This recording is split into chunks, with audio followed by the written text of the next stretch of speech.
গুলিতে আপনাদের ছেলেরা, আমাদের সন্তানেরা তারা শিক্ষা অর্জন করতে এসে থাকেন এবং তাদেরই সম্পর্কে রাসূলুল্লাহ সাল্লাল্লাহু আলাইহি সাল্লাম বলেন, মান খারাজা ফি তালাবিল ইলমি ওয়া হুয়া ফি সাবিলিল্লাহ হাত্তা ইয়ারজা। যে ব্যক্তি, ইমাম তিরমিজি রাহমাতুল্লাহ আলাইহি তিনি হাদিসটিকে বর্ণনা করেছেন, যেই ব্যক্তি ইলম শিক্ষা অর্জন করার জন্য বেরিয়ে পড়লো, সে ফি সাবিলিল্লাহ, সে আল্লাহর রাস্তায় থাকলো। কতক্ষণ পর্যন্ত? হাত্তা ইয়ারজা, যতক্ষণ পর্যন্ত সে ফিরে বাড়ি না চলে আসবে ততক্ষণ সে যেন আল্লাহর রাস্তায় থাকলো। আজ আমাদের সন্তানেরা, আমাদের ছেলেরা, এ আল জামিয়া সালাফিয়া হোক, আল জামিয়া সালাফিয়া ঘোড়ারাস হোক, জামিয়াতুল ইমাম আল বানী উত্তর দিনাজপুর হোক, জামিয়াতুল ইমাম আল বুখারী কিশনগঞ্জ হোক, জামিয়া সালাফিয়া বেনারস হোক, যারা এই বিভিন্ন প্রতিষ্ঠানে শিক্ষা অর্জন করে থাকে তারা ফি সাবিলিল্লাহতে রয়েছে। তারা শিক্ষা অর্জন করছে জান্নাত যাওয়ার জন্য, তাদের জন্য জান্নাতে যাওয়া সহজ হয়ে যাবে। আজকে আমরা পাড়া গ্রামের লোক আমরা কুসমালোচনা করি কাদের বিরুদ্ধে? আমরা আলেমদের বিরুদ্ধে।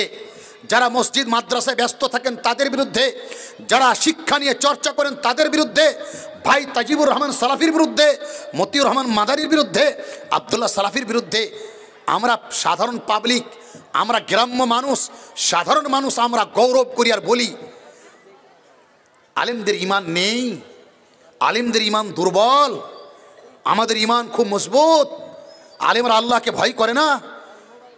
দাদু আমার, আপনার ধারণা কোথায় রয়েছে? মহান আল্লাহ তাআলা বলেন, ইন্নামা ইয়াখশাল্লাহা মিন ইবাদিহি আল উলামা। আল্লাহ তাআলাকে সব থেকে যিনি বেশি ভয় করেন তিনি আলেমে দ্বীন, তিনি আলেমে দ্বীন। এটা কথা কার? আল্লাহ তাআলার। যিনি আল্লাহ তাআলাকে সব থেকে বেশি ভয় করেন তিনি হচ্ছেন উলামা। কারণটি কি? একজন আলেমে দ্বীন সে একটি মাদ্রাসা শিক্ষা অর্জন করে, ওলামায়ে কেরামের কাছ থেকে শিক্ষা অর্জন করে, সে সম্পূর্ণ ইসলামের আহকামগুলোকে বুঝে, তার আওয়ামির এবং নাওয়াহিগুলোকে খুব ভালোভাবে সে শিক্ষা নেই, যার কারণে তার ঈমান বেড়ে যায়। আল্লাহ তাআলা অন্য জায়গায় বলেন যে যখন মানুষের সামনে কোরআনে কারীম তেলাওয়াত করা হয় তো যাদাতহুম ঈমানা ওয়া ইযা তুলিয়াত আলাইহিম আয়াতুহু যাদাতহুম ঈমানা। তাদের সামনে যখন কোরআনে কারীমের তেলাওয়াত করা হয় তখন তাদের ঈমান বেড়ে যায়।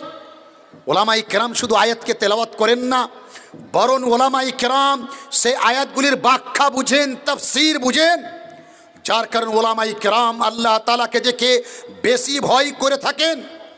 আমরা আজকে সাধারণ মানুষ আলেমে দ্বীনদের আমরা কুসমালোচনা করে থাকি, এমন আমরা ক্রিটিসাইজ করে থাকি, ওলামায়ে কেরামকে আমরা ছোট দেখাবার চেষ্টা করি।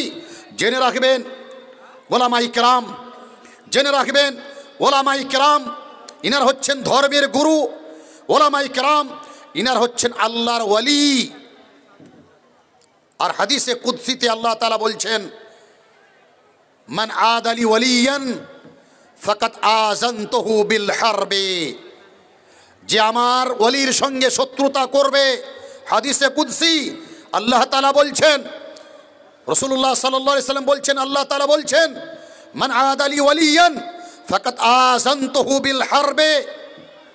যে আমার ওলির সঙ্গে হিংসা করবে, শত্রুতা করবে, আমার ওলিকে ক্রিটিসাইজ করবে, ফাকাত আযানতুহু বিল হারবি, তাকে আমি জিহাদ করার জন্য আমি এলান করছি। এটা কথা কার? আল্লাহ তাআলার। ওজন্য দাদুরা চলতে ফিরতে দোকানে বসে চায়ের দোকানে আলোচনা করতে গিয়ে আমরা যেন ভুলে ওলামায়ে কেরামের আমরা কখনো কুসমালোচনা না করি, কারণ ইনারা হচ্ছেন শিক্ষিত ধর্মের গুরু, ইনারাই মুত্তাকি, ইনারা আল্লাহ ভীরু। কোরআনে কারীমে আল্লাহ বলছেন, ইন্নামা ইয়াখশাল্লাহা মিন ইবাদিহি আল উলামা। আল্লাহ তাআলাকে যিনি সব থেকে বেশি ভয় করেন তিনি হচ্ছেন আলেমে দ্বীন। আমি বলছি না যে আলেমেরা পাপ করে না, আলেমের দ্বারাই ভুল হতে পারে না, আলেম কোনো মাসুম আনিল খাতা না, আলেম কোনো ফেরেশতা না, আলেম হচ্ছে একজন মানুষ, তেনার দ্বারাই ভুল হতে পারে, তেনার দ্বারাই ভুল হতে পারে। কিন্তু আমাদেরকে যেটা ধারণা রাখতে হবে, ওলামায়ে কেরাম হচ্ছেন আমাদের ধর্মের গুরু এবং তিনারা নিশ্চয় আল্লাহ তাআলাকে বেশি ভয় করেন। জেনে রাখা উচিত শিক্ষার বিশাল গুরুত্ব রয়েছে। শিক্ষার বিশাল গুরুত্ব রয়েছে।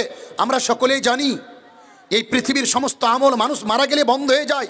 এই ছোট্ট ছেলেটি হাদিসটি পড়েছিল, ইদা মাতাল ইনসান ইনকাতা আনহু আমালুহু ইল্লা মিন সালাসিন সাদকাতিন জারিয়াতিন আও ইলমিন ইনতাফা বিহি আও ওয়ালাদুন সালিহ ইয়াদউ লাহু। মানুষ মারা গেলে আপনার সমস্ত আমল বন্ধ হয়ে যাবে, কোনো নেকি পাবেন না। যা নিয়ে গেছেন সঙ্গে, কিন্তু 3 প্রকারের কাজ তার নেকি চলন্ত চলতেই থাকবে। কি কি?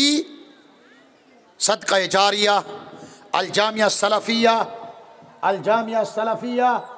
ধাওয়াপাড়াতে আপনি দান করেছেন, সাদকা করেছেন, সেই মাদ্রাসাতে একটি রুম বানিয়ে দিয়েছেন, মসজিদ তৈরি করে দিয়েছেন, মসজিদে ইট দিয়েছেন, গরিবের জন্য আপনি একটি নলকূপ লাগিয়ে দিয়েছেন, সাদকায়ে জারিয়া করেছেন। সাদকায়ে জারিয়ার নেকি আপনি পেতেই থাকবেন। আও ইলমিন ইনতাফাউ বিহি, এমন শিক্ষা অর্জন করেছেন যে শিক্ষা লাভদায়ক। আপনি আলেমে দ্বীন হয়েছেন, আপনি ছাত্রকে আল জামিয়া সালাফিতে শিক্ষা দিয়েছেন, আপনার কাছ থেকে ছাত্র